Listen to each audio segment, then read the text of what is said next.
Hello, and welcome to Notes9. I'm David Leedy. Episode 44, XPAGES Source Control, Part 2. Another one bites the bucket. Okay, before we get right into the show itself, I just wanted to say another huge thank you. I recently had a blog post where I mentioned that, according to my information, Notes9 has now served up over 100,000 videos with downloads and views and whatnot. And I got a lot of great tweets. I got wonderful comments on the blog post itself. And I just wanted to thank everybody for their feedback and for watching the show. So I do appreciate it. Okay, I don't really have any slides today. This is going to be all demo, and I want to talk about servers for source control. We're going to start off with a brief mention, a look back at the last source control show, something on Declan's site that wasn't working at the time but is working now, and I did want to highlight. Then I'm going to tell you how maybe you want to go about building your own server for your own use, or at least where are the instructions on how to do it.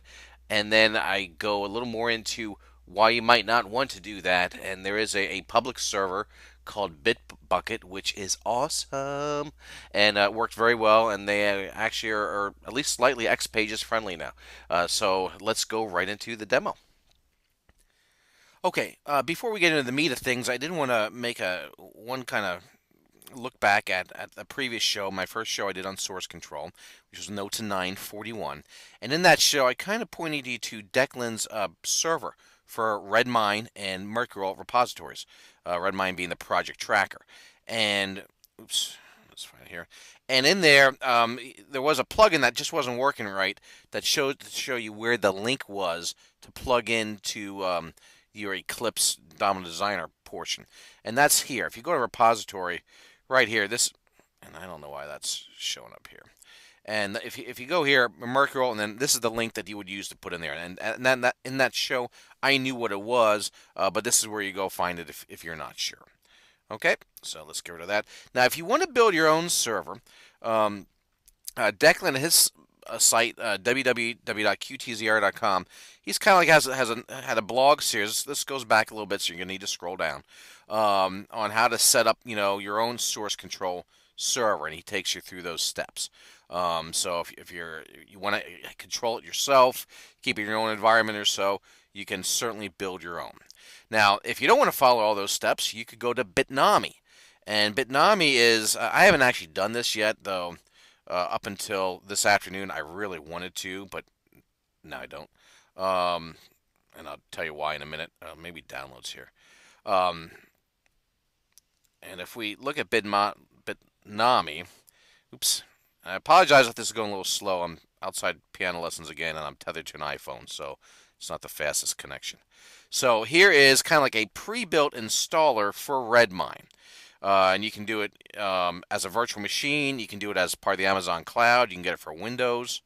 Um, all these downloads here. So it looks very easy to do. I've heard it works pretty well. But again, I've not done it yet, and I probably won't. And the reason I probably won't is because this afternoon I discovered through talking to some of the guys Bitbucket at bitbucket.org, and I like them. And I'll tell you why in a minute. But Bitbucket is basically a hosting site for your Merkle repository. And it does have a little bit, it's probably not as good as Redmine or as pretty as Redmine, but it does have some issue tracking built in. I'm not sure yet if it does assign issues to um, uh, point releases and stuff like that. But it's free for like a limited kind of thing. For 5 users, it's free, and I'm not sure what that means. That's what I've set up for right now. So let me try to log in here. If I can remember what it was.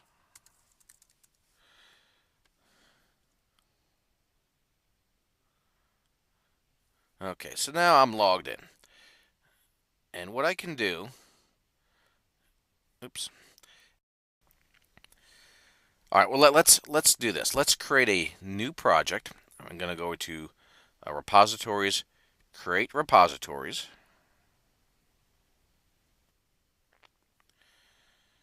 Okay, I'm going to give it a name. I'm going to tell you exactly why I love these guys already. And what you can do is you can mark it for private or public, and you can add issue tracking and a wiki to it. And I'm going to say it's Mercurial, and we'll say test for screencast. And here's what I like. Language. If we scroll down here, check this out. XPAGES. That wasn't there this afternoon. I actually went into their project and I submitted a feature enhancement to add XPages, and bam, there it is. Messed that up, but that's something else. So anyway, that was a great response, and I was really happy about that. Okay, so we're going to create a repository. All right. And now I'm not sure what all these buttons are for yet. This create pull request or so. I think that's kind of if you're doing it manually or if you're actually linking multiple projects. So we're going to ignore pretty much everything here except the except this URL. So we want that. I'm going to copy that to the clipboard. Okay. So now if we look at this repository, there's no commits. We want to add some code. So let's go do that. Let's come in here and we'll create a new application quick.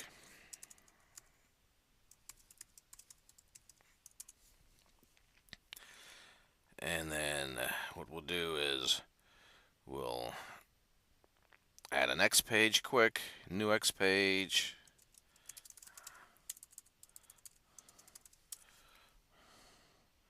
And I'm just going to throw an edit box and maybe a button on. We're going to save this. Okay, now this is not set for source control at all, so I guess it's going to kind of like be a little repeat. So team development, set up source control. Okay, I'm going to call this test BB for Bitbucket. Okay, now it's associated with here, so we have to right click on this. This is our navigator, and we go to team, and we say share project. All right, so now we're sharing this project. Okay, now the little icon guy here means that there's stuff that's been uncommitted, which is pretty much everything. And then we come down to team and we say commit. And we'll give it initial version. And then select all. Okay. And then again, I know this is very much like episode 41, but we're going a little faster. Now we're using a different server here. So we've committed that, so now let's push it. So we're going to use that URL that we put in here, and that maybe this part isn't needed. I don't know. I really haven't played with this. This is really just coming up from this afternoon. So now we say next, and this is where the iPhone tethering is probably going to kill me, but okay, we'll say yes. Or actually, this part here. Remember, you don't need to have a server for source control. It's just much nicer. So now if we come back to here and let's do a refresh.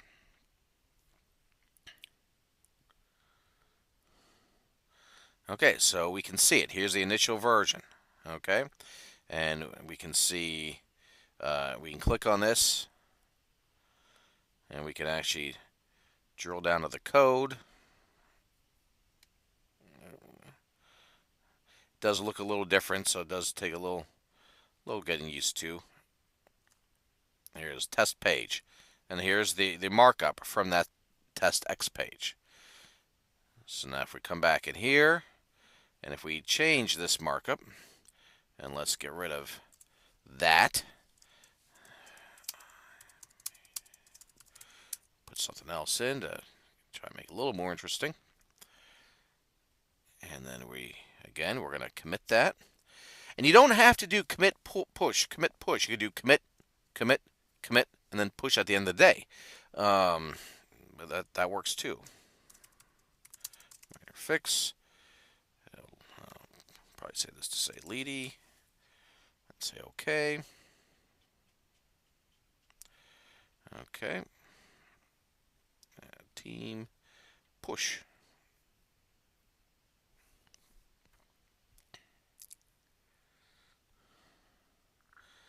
Okay, and then we finish it.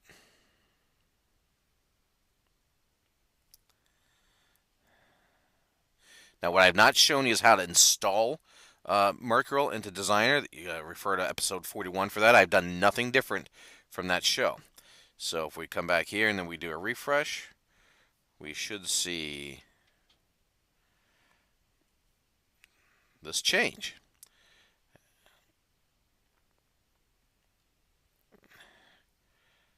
And I assume there's a kind of an easy way in here somewhere to see the differences. Oh, here it is. I guess this is just the differences it's showing me. It's not showing me everything that came in there. So, okay, that's kind of cool. And you can create an issue and have some issues and stuff like that. So we can, let's look at this for a minute because I was actually kind of curious about that. And we can say test issue, and whether it's a bug or probably a feature enhancement, priority. Okay, so it doesn't look like they're assigning two versions here. So even without being able to assign the versions, that's probably not the end of the world. And there are some other things here then. Again, I haven't really figured it all out myself. I just want to point out this admin section. You can make certain things public and not public, like issue tracker settings. Here's the repository details is private. You can have a private tracker or public tracker. So even if you have a private project, it looks like you can have a public tracker, which might be useful depending on the nature of your project. If you don't want to just let everybody have at your code, but you want to get comments and bugs and stuff like that. So that's about all I really know about Bitbucket, but hopefully I'll be learning a lot more. And that's the demo. Thanks for watching. I hope that was helpful. Here's my contact information if you have any questions that I could somehow possibly help with. And I thank you for your time.